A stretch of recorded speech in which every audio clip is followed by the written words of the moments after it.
Hello woodshop students, welcome to another safety video where we go over some of the safety features of a tool and tell you how to safely operate a tool. Today's tool, what's the name of this tool? This tool is called a scroll saw.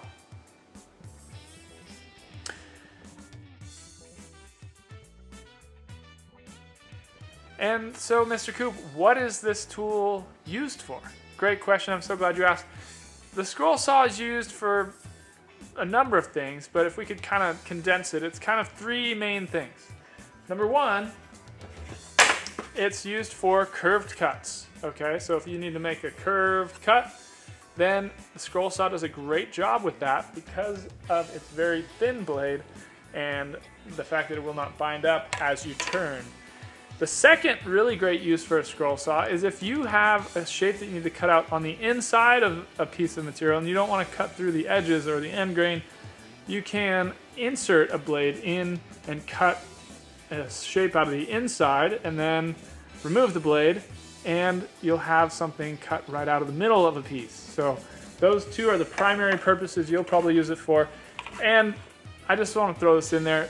Anytime you have a really intricate, detailed, sharp cuts, so things like marquetry, you would use this. If you wanted to create a jigsaw puzzle, you would need something like this that could cut real tight turns and move in all kinds of intricate and ornate ways. So curved cuts, inside of a piece type of cut, and then just intricate detailed cuts in general. This does a great job with that. All right. So now that we've told you what the tool's called, what it's used for, let's talk about some of the parts of the tool. So here we go. Okay, important parts of this tool. All right, so number one, as with many of your tools, we have the table. Okay, we have the table here. And right here, this metal thing swoops up. This is called the hold down foot. Very important. This thing can be adjusted right here by the hold down adjustment knob. And again, this is where sometimes yours will be a little different. Now let's talk about the important parts of the tool. We have the table. This is where your material rests. And the table is a wonderful solid base for you to have your material on. Now, this blade here is going to be, and we'll talk about this in a minute, but the teeth should be down. With the teeth down, it's going to be pulling your material down, and therefore you want to have the teeth down so that your material doesn't get pulled up with the teeth if it was pointed up. The table is a nice solid surface for you to have your material against, and it helps to just support your piece. Here is the hold down foot. So, since there's still friction from the blade, it's possible that your piece will want to bounce up and down. This is the hold down foot and can be adjusted right here. With this knob, you can tighten it up when you get it in the right position, which we'll teach you how to do that in a second, and that will hold your material from bouncing up and down. So the table, the hold down foot, and over here, probably wondering, what is that funky piece of plastic? Well, this is actually it blows air out. So this is your air hose, and that you will place close to your piece like this so that it can blow the sawdust away as you cut your piece. So then next we will talk about the tension adjustment here, the tension adjustment knob, or blade tension lever. So when we go to set our blade in, there will be a process of getting the blade in there, and then you want it to be tight. That doesn't sound very tight. I'll show you more how to do that later. But this adjusts how tense this is, making it straighter as you get more tension. Then we have the on and off switch. So on has a little indent and off is up here. Right next to that, we have our speed adjustment knob. Okay, and that will change the speed of the saw. This right here is what holds your blade in. So this is what we call a blade clamp. Now, underneath the scroll saw, there are a few things we need to know about as well. There is another blade clamp here that grabs onto the bottom of the blade, okay? And then there's your angle adjustment knob. Most of the time you don't need to touch this because it should be set at 90 degrees, meaning that the table is flat and perpendicular to the blade. But in the event that you need to cut something that's at an angle, this is where you would loosen it, adjust your table, and then tighten that knob to keep the table from rotating any further. Okay? So those are the parts of the scroll saw.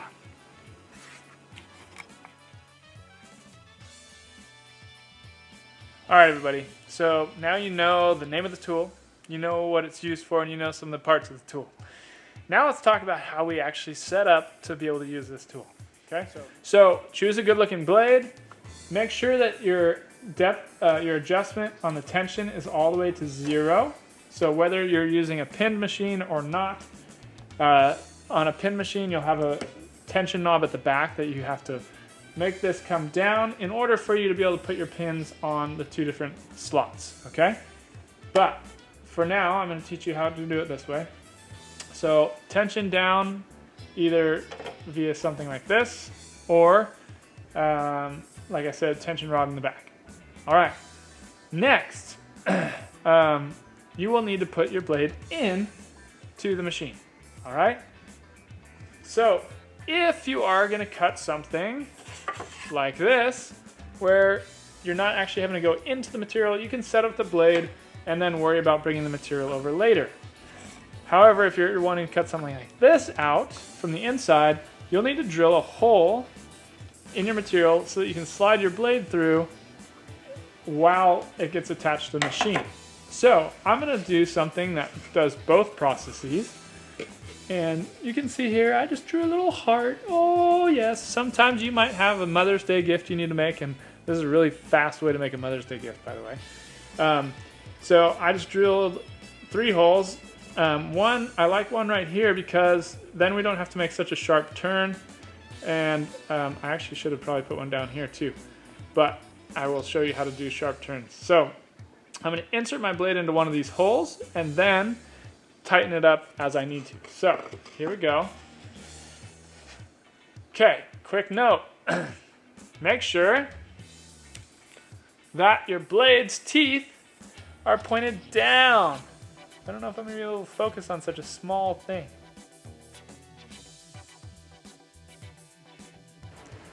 All right, so if you have a machine that does not have tightening abilities on the side or underneath, then you're going to have blades that have pins on them, which you can't totally see right there. But I'm going to show you quickly how to set up the pinned blades on machines such as this Wen or this here Shop Fox. Different than the DeWalt rather, you'll have a angle adjustment knob down underneath, and also your speed adjustments underneath, and your on-off switch is underneath as well. Okay? Now, we're going to learn about another thing. This is called your blade tension knob back here. That's different than the DeWalt. That's important for setting up your blade. Okay? Pay quick attention here.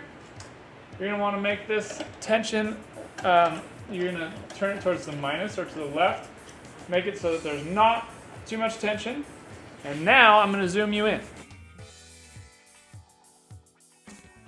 Okay, right here, there is a place for you to hang your blade. So I'm getting this little pin on the blade and sliding it in that slot. And you can see it's like hanging there. Whoop. Try it again. It's hanging right there. We need to then come down to the bottom underneath and hook it in that same looking thing that's on the bottom.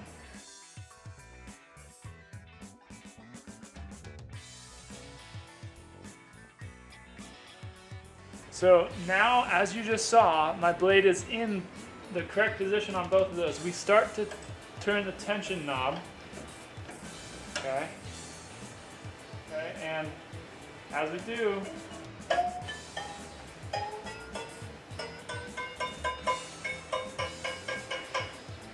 Nice and tight, maybe even a little more.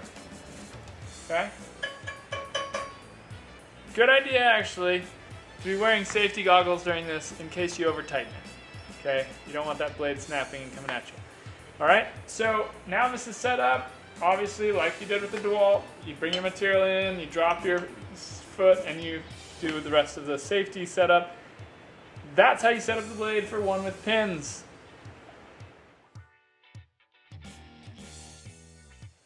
So, during use, everybody, make sure that you keep your hands 2 inches away from the blade as much as possible. This hold down foot kind of forces you not to get too close to the blade, but it is possible that if you're pushing your material through, you might just whoop, hit that blade with your finger. Try not to have your fingers ever pointing towards the blade. Okay?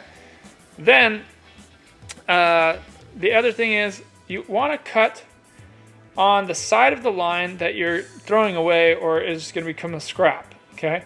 So, for instance, I want to cut the inside of this heart. I want to leave that interior line and only cut towards the inside because I can always use a spindle sander or sandpaper around a pen or pencil to try and sand the inside of that and take away more material. But you can't add material back on very easily, and it doesn't usually look very good.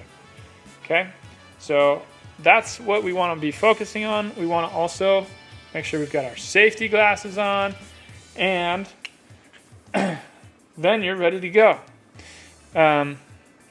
Just a quick note, I will be turning on my machine here, and then I have my speed adjustment here. Okay, you don't want your material touching any of the blade at all when you turn it on so that it doesn't start jumping around.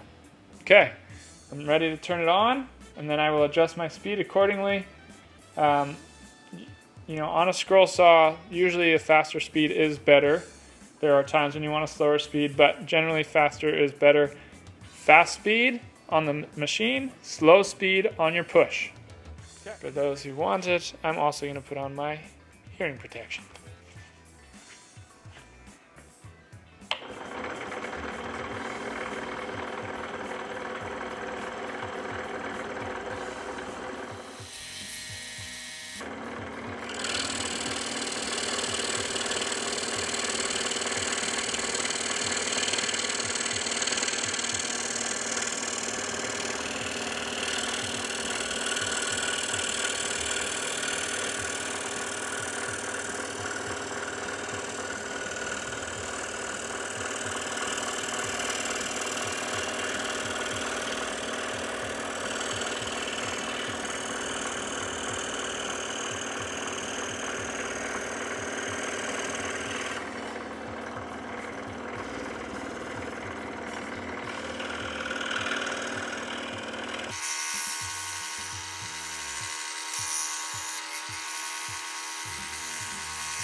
All right, students, so I finished cutting out the interior part of that heart, and you maybe saw it came loose.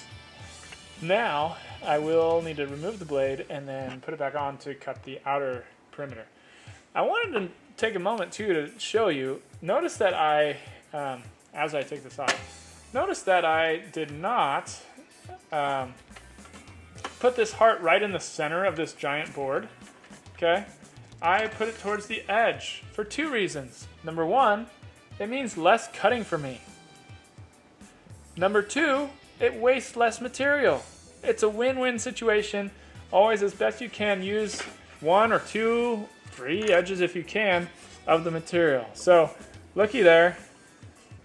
Now you can see why people use this to make a jigsaw puzzle, because you can kind of do that. So now I'm going to set up the blade again and cut this outer thing. Now notice, like I said, I left the line so that I can sand to it in a lot of different areas. Actually, I guess I went over a little bit there, but not too bad to where it would be noticeable. All right, so remember, leave your lines, and you can go ahead and watch as I cut the rest of this out.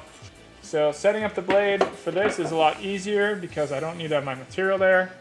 Make sure the teeth are down.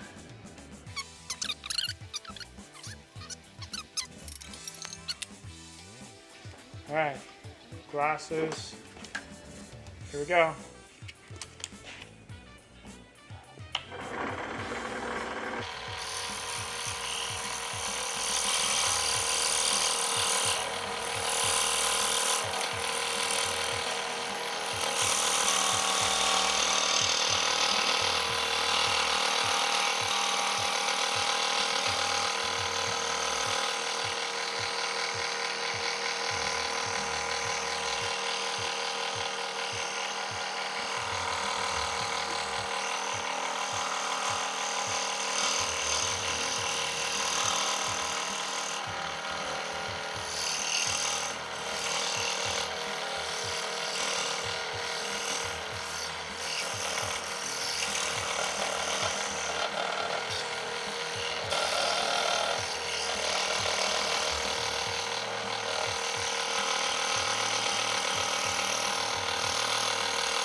There we go, I've got my little heart. I'll give it to my daughter or something. But as you see, I still have some pencil marks that I can then just run it over the sander. So I hope you noticed that as I was cutting, my fingers were well away. I often had them behind or on the side, and also that I try to maintain that line. Okay, so after you use this tool, please make sure you clear up your scraps. So this is plenty of extra material. I'm going to put that back in the plywood scrap bin because that's where I got it from. And then if you had done the middle part of your thing last for whatever reason, or it was the only thing you were doing, that means you're going to have removed the blade. You can either install the blade back on there real nicely for your next person, or if you have a blade box or somewhere that you store your blades, please make sure you store the blade away where it goes. Please don't just leave it out. They are easy to lose, okay? And then if your blade does break, which happens, make sure you don't just leave that there for someone else to have a bad blade. You can just put that in the trash if you need to. All right, so let's just review.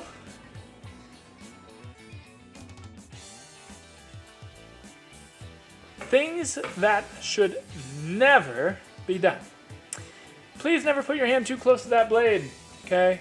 Maintain 2 inches. Scroll saw is pretty safe, but it's still a blade that's going really fast and doesn't want to stop even when it touches your flesh. So, also, no, I wanted to just remind you that you should never push too fast on this because the blades will break. You saw that I moved very slowly and let the blade do the cutting. And it's especially important when you're doing your curved cuts because it allows the blade time to adjust to its new direction. Then, never press your fingers directly towards the blade. Ever. Okay? It just is not the right thing to do. Alright, now important things to remember. Do not cut through your line. Right, you want to leave the line and then you can sand it afterwards, so make sure you leave the part of the line that you want to get rid of on the side of the line that you want to get rid of. And yeah, so let's see. Also, this tool, unlike some of our tools, has so many parts, right? It's got knobs, it's got adjustment things, and there's a lot of parts that could get lost or go missing. Please, please, please, don't turn these knobs so far that they come out and then not return them to where they belong. If it does come out for some reason, make sure you put it back in before you leave the machine.